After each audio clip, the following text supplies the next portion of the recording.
Our guest this morning is none other than the hero of Las Vegas, a lot of TV specials, and personal appearances wherever he goes. It's the one and only Tony Bennett, who puts his own individualistic style on everything that he does. Do you mind, Tony, being called a style? Yeah, that's our housewives out there and our morning audience.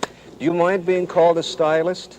No, not at all. Actually, that's what I am. I'm a tunesmith, a guy who, in the tradition of American pop singers, I go out looking for songs, whether they come from Broadway or movies or Tin Pan Alley. It seems to me that in the stuff that you do and that you record, you give it good thought, that you try to be very selective about the material you do. Something, I don't want to be corny about it, but something that seems to have some inner feeling to it. Well, there is a lot to that. I like to sing love songs, and I like feeling on performances. I like the feeling of a thing. I think that communicates. So that I look for good music. I go toward good music. Are you a romanticist, a sentimentalist yourself? Yes.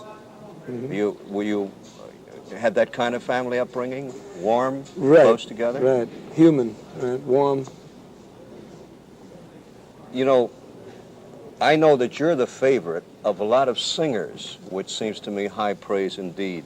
It sure is. That a lot of people call you the singer's singer. It seems to me that one of the reasons is that you give a great deal of thought to the lyrics. Do you read them over carefully, like poetry first, before you put them into a song? No, actually, I think of words and music and how they marry one another. If it's a good marriage, it's a good song. Do you have any composers who seem to be more toward the Bennett style of things than others? No, outside of maybe Harold Arlen. But there are some good contemporary composers around, like Burt Bacharach and Jim Webb and the Beatles. There's been some good songs in the last 10 years that have come along. But the old pros really hold up, like the Cole Porters and Rodgers and Hart. And do you think they'll be singing them 50 years from now? Oh, definitely. That's definite already. When you examine a song for the first time, say it isn't, a standard that's been great for 20 years, what do you look for in it? Well, it's Martin Block, who is the first personality disc jockey in America, told me how to look for one, and it's a very incongruous way of hearing about it, but he said that if you get goosebumps, if it hits you, and you get a feeling that's it, that's when it's right, that you should follow your instincts. It's a gut reaction. No, not guts. No. No, gut. I mean, or heart, whatever you want to call it. Yeah, if it's something that moves you emotionally, and you just feel it, and it's believable, and you get a good feeling about it. You say, what a beautiful song. It's like Here's That Rainy Day. When you hear it, you get goosebumps, with the right performance. Would you make a distinction between that type of music that you mentioned of Arlen and Porter, Webb and everything, and a lot of the fringes of the rock music today? Well, I don't mind rock. I like the whole spectrum of music, but the only thing I dislike is this kind of acid, very, very super angry, super noisy, almost unbearable, unmelodic, unharmonic performance. I don't understand that. I mean, I think that's the opposite of music. I personally think that music should be peaceful, and it's a great personal luxury for the average listener, and it should be full of experience and technique and performance. Do you see music as the proper agent of a social message or a criticism, or do you see it simpler than that?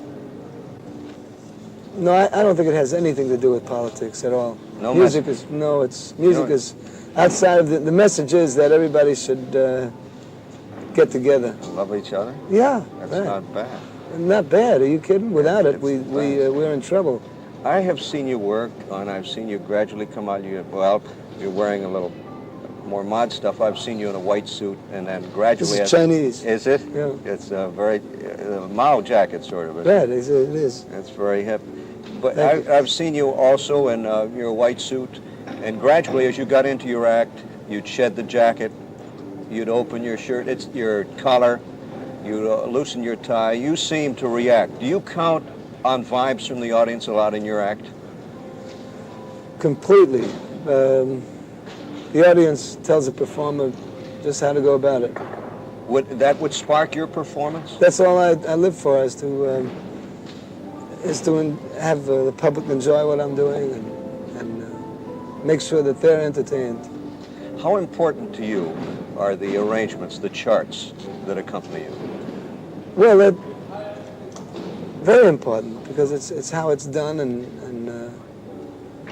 I've had a lot of top musicians like Ralph Burns and Neil Hefti and Torrey Zito and Robert Farnham do these arrangements. Like sing with Basie too? Right, I love Basie best of all. And yet, you know, I think I'd love to be in some salon with you late at night with one piano. Well, I like to sing that way best of all, really. That's my style, really. When you go to a party, you know, Tony Bennett and friends, do you like to relax and sing for your friends? Or do you regard that as a busman's holiday? No, I don't. I just don't think of it. When I'm off the stage, I really don't think of going to parties and doing that. But I like getting together with my friends, and every once in a while it may come up, and I may do it. Who are your friends? What kind of people? Are they in the business? Well, musicians and actors, they most primarily are in the business, yes. You think they're interesting types? I really do, you know, because they're giving people, they're not takers. They love to entertain people. They love to think about the public and say, gee, I think this will knock them out. I think, let's try this one. They like to experiment.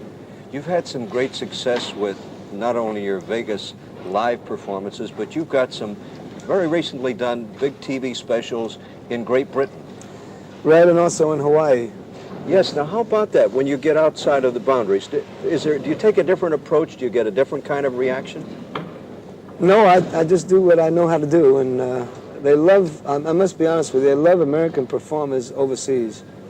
They like the American style. Maybe they don't go for the American politics, but they sure love American people. They love the way we dress, and they imitate the things that we do in our lifestyle. They like the kind of luxurious life that we have. When you're abroad, do you like to sample such things as the native foods and the sights and so forth? Well, yes, that's the beauty of it. And also, you know, when you are in Europe, for instance, they have a culture that's 2,000 years old, and we're still young pups as Americans, and so we have a lot to learn from them. Oh, you have a European culture yourself in your background, haven't you? Well, I'm an American. So well, but I mean, in your background?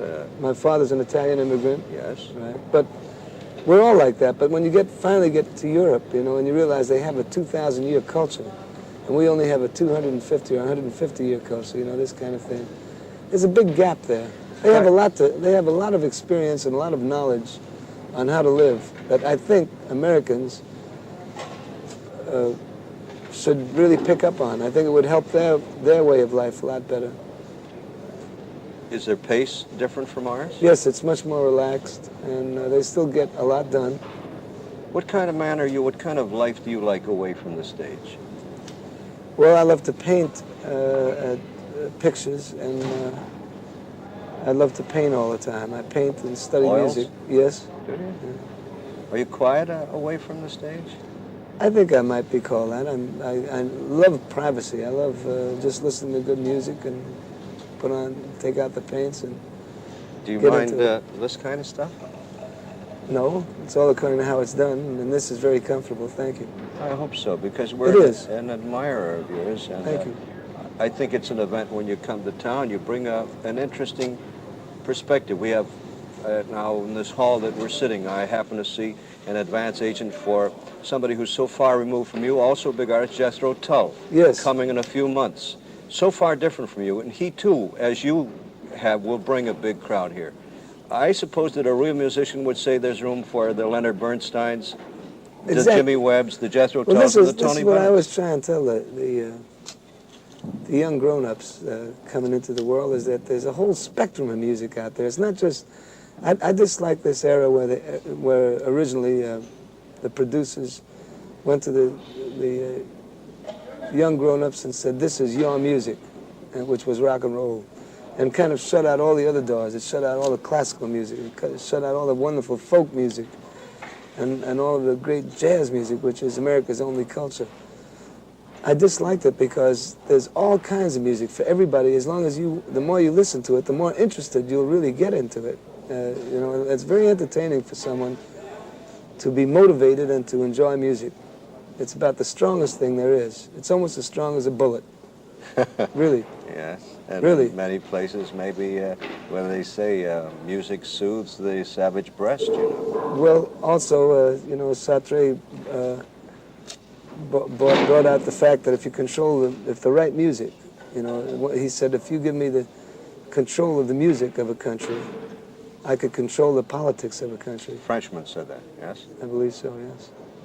Well, you are a scholar and you like No, to I'm not. paint? I just happen to know that that's a truth. When you have good music, I notice people really live better.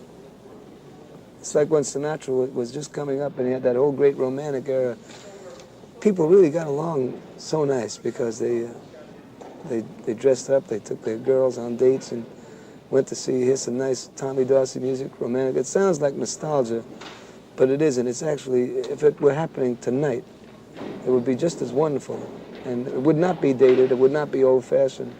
In fact, it's actually better in many ways because it was built on good songs by Jimmy Van Heusen and George Gershwin, and, you know, Irving Berlin, good songwriters. And we'll be here for a long time. Yeah, they'll be here forever. Very good. Thank you very much. Thank you. So nice to have you. Thank you.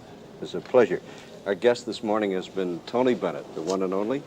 And we'll be back with more of Omelette in just a minute.